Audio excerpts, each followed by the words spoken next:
is up, guys and gals? It's me, Thomas Fan of One here, and today we're going to be taking a look at something kind of cool that I have been waiting for it to ship since January, since last month, end of last month, let's just be very clear. Today we're going to be taking a look, you may have seen it on my community post about it earlier today, but today we're going to be taking a look at the Transformers third-party Baiwei Spock Interstellar Pirates, or Baiwei TW-1028. So yeah, we're going to be taking a look at this beastie guy, big old chungus of a dude here, and I am so excited to be taking a look at this. Take note, this is basically just a knockoff version of the Studio Series Shockwave, and I personally do not condone buying knockoffs. If you're going to buy a knockoff, then, you know, make sure you're going to do your research and make sure that you know what you're buying first, because not all knockoffs are going to be as official and, you know, and as well packaged as these, and this wasn't even that well packaged. But at the same time, on the side here, you do have Interstellar. You got Spock Interstellar Pirates. So on the other side of the box is basically the same thing. So basically, for the box here, you've got yourself a Dark of the Moon sound wave in his still shot, and that's basically what they used to base this figure off of. So we're going to remove the box here because the box is too fucking huge, and we're going to bring the figure in. Now, this is a figure that I personally wanted when it came out, but I was very, very broke at the time that it came out, and I was not able to get it. It was a hard time that year for me. I was not able to get a lot of the figures that I wanted, so, and I only saw this thing once and never saw it again. Unlike Grimlock, or Studio Series 86 Grimlock, where I saw him on the freaking clearance aisle in my Walmart. They had a mass influx of him. Now you can't get him for anything less than $300. So same thing goes for this guy. If you want the official version, you're not spending anything more than $200 on it. So be aware. Just keep that in mind when we go through this review. You know, I'm gonna be honest with you.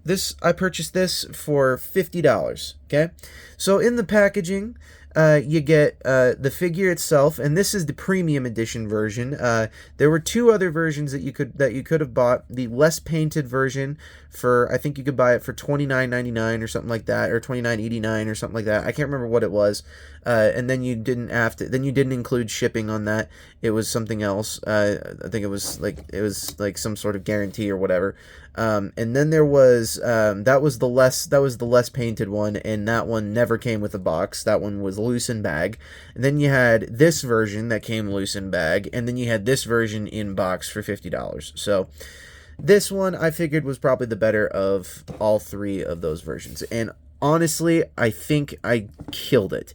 There are parts on him that are die-cast metal, so like these knee pads right here, these are 100% die-cast metal. Using Jobby the Han's cold touch technique, I was able to deduce that these are metal. There is one other piece in here that's metal, but I can't 100% confirm or deny that it is metal, because his cold touch technique, like he says, it fails him, and it's not a solid method. So, but yeah, this is the tank mode, or the Cybertronian tank mode that you see him in Dark of the Moon. So, and it's very beautiful. I mean, it's very, very, very, very well done. I'm like very, very happy with how this turned out, and you're gonna hear these words very, very a lot in this episode. And this is a weird tank. It certainly is, because it comes with 3 jets on the back. I don't know why it comes with 3 jets. There's not a jet mode for this thing. I don't know what this thing was based off of. I don't even know that he transformed in the movie. I don't know if it was cut. I have no idea. So that's not what we're going to do today. What we're going to do today is get him into some scale comparisons. So we're going to have to raise up the camera, as one typically would do when they're getting all their other scale comparisons in on the action.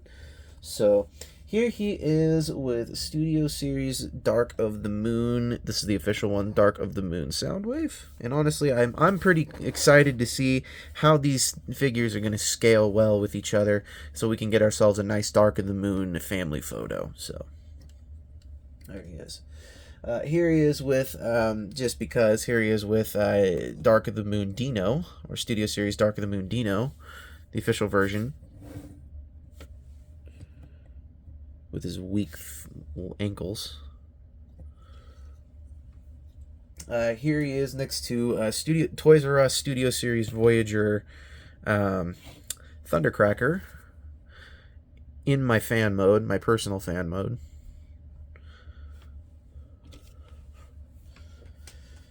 Here he is next to, if I can keep him in one piece without his pieces and bits falling off. Here he is. No, I guess not.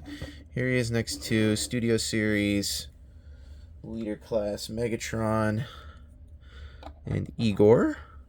And take note, if this was the official Shockwave, it would come with Wheelie or Brains. I can't remember which one. I think it was Wheelie. And a Parashock Trooper, which was basically just the guy who jumped. So, yeah. And finally, here he is next to the old Dark of the Moon Leader Class. If I can keep him in frame long enough. Just barely long enough. Okay, somewhat all there. Here he is next to the old Dark of the Moon Leader Class Sentinel Prime. This guy is taking up a lot of space on my review table. Just gonna remove his old ass. So, all right, now that we've done that, now it's time to get him into transformation. And to get him into transformation, you truly don't have to remove any of his bits. You can literally leave them onto his person like that.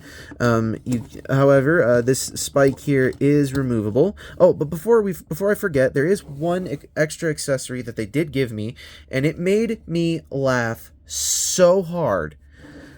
They gave me official Decepticon stickers.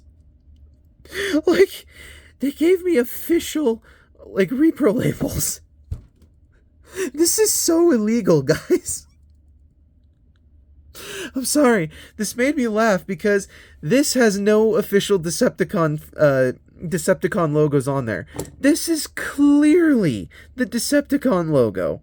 I don't know what this is supposed to be for aside from other third-party figures they may sell, but why would you sell it with a Dark of the Moon figure that doesn't need a Decepticon logo? This guy didn't have one in the movie, I don't think, but this just... I may shred this because this is very, very illegal.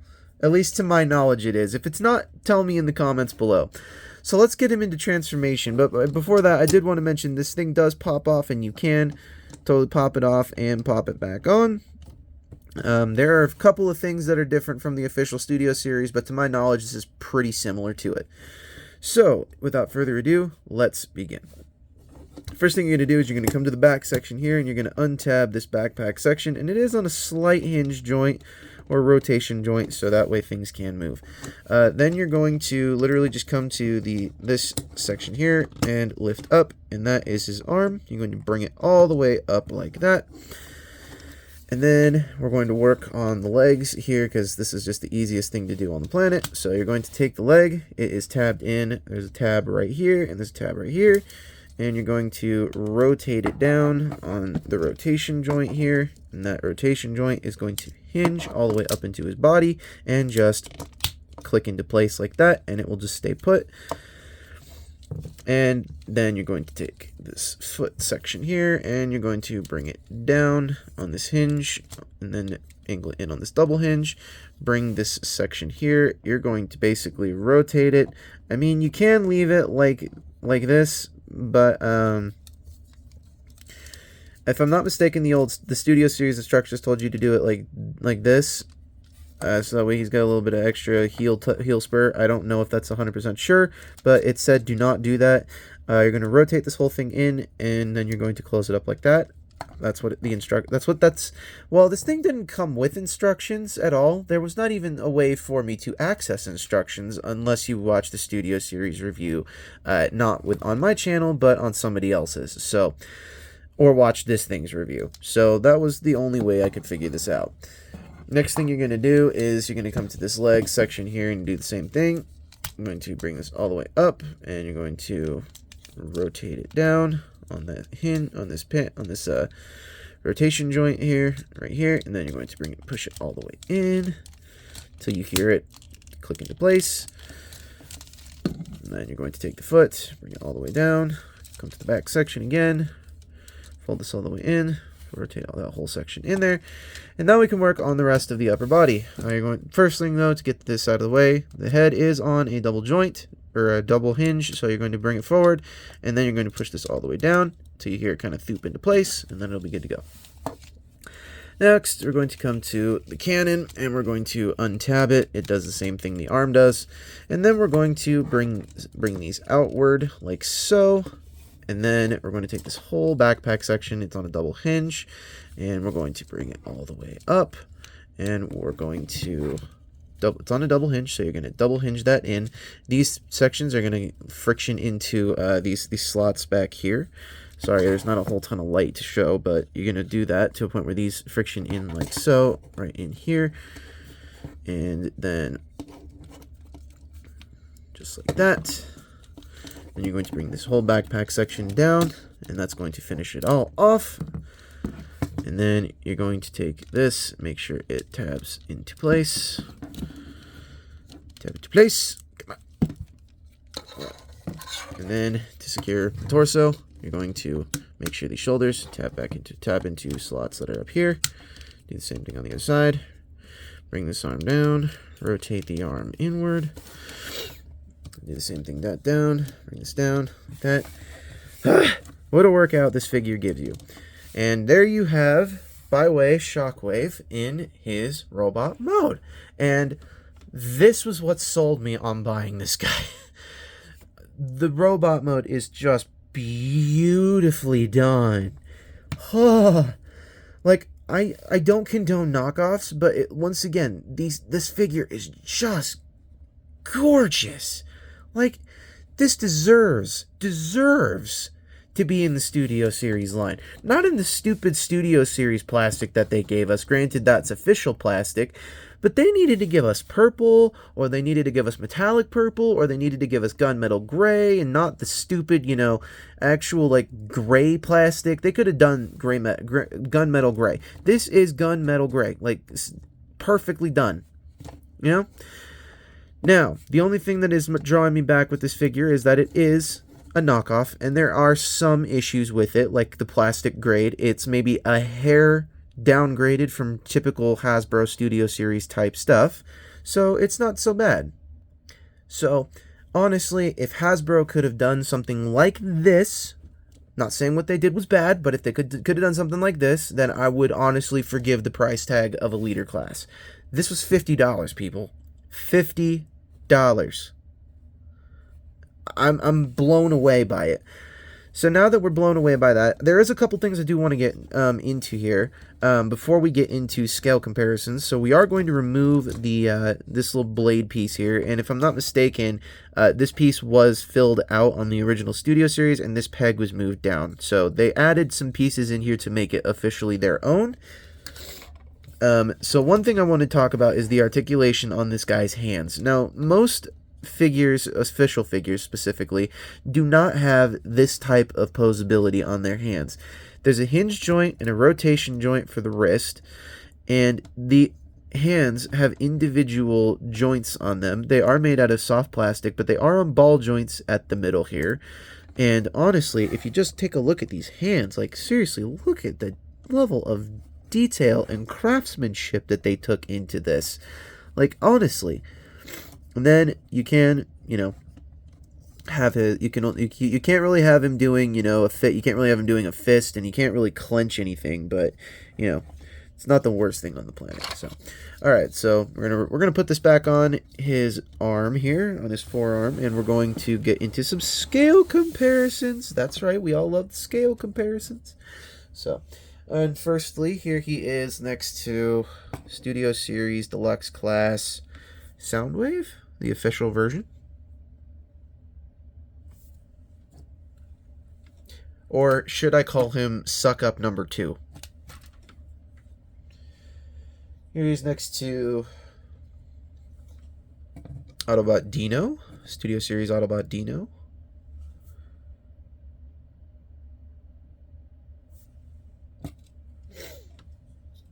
Here he is next to Toys R Us Voyager Class Studio Series Thundercracker.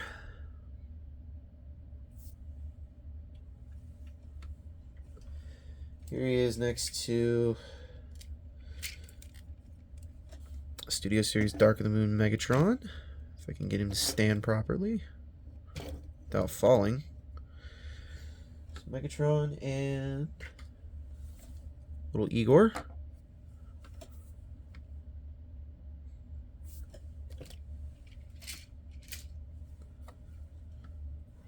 And finally, here he is next to the Chungus himself. Here he is next to Leader Class Sentinel Prime. And take note, this guy's taking up a lot of space on my desk here. I know he doesn't take up as much space on my desk, but this guy, because Leader Class, when Leader Classes used to be Leader Classes, there we go. In terms of scale, there you go. Ugh. All right. Final thoughts on the figure. Well, firstly, it's going to lose half a point because it's a knockoff. However, it's going to gain 0.25 points because it's a very well done knockoff. However, it's also going to lose points because it is kind of sloppily done in some areas. Like this chest piece here is kind of wonky. The plastic quality is a little bit of a when I got it, this thing was splitting down the middle. I had to take my little tiny. I have a blue screwdriver floating around here. It's a little tiny toy screwdriver. I had to literally pull this out, which you can do, and screw these back in. So it's gonna lose a point for that because this piece is removable. Granted, I don't think anybody 6 years and older is going to be doing any of that. But all in all, I'm going to give this figure this is going to be the highest ranking I think I've given a figure aside from a 10. I'm giving it a 9.75. Like, seriously. I mean, who would not give this a 9.75? I mean, seriously, so. Anywho, this is Thomas Fan of One saying, don't forget to subscribe for more content. Don't forget to leave a like on this video. Don't forget to check out Planet Toys, a world built by collectors where you can get most of your Transformers needs. You definitely can't get this guy, but you can get some stuff there. And if you do follow us on some of the other things that we have been doing on online or haven't been paying attention or things that we haven't paid attention to either, we are going to the Utah Gaming Expo on February 24th, I believe, where you can catch us and you can play some vintage games with us on some vintage game consoles and challenge us and get some prizes and win some cool things and also get some discounts on some toys. So you can do that. And don't forget to check out Optination Reviews, Beastman Reviews, Riveted Reviews, Jordy's Rail Videos, Patrick with the Y, iStar552, Bravely Gigi, and Take Along Productions. I know they all do some cool work, have some amazing projects in the lines, and I know that they've all been working on something cool. So, anywho, this is Thomas Fan of One saying, don't forget to keep playing with your toys. Don't forget it. Goodbye.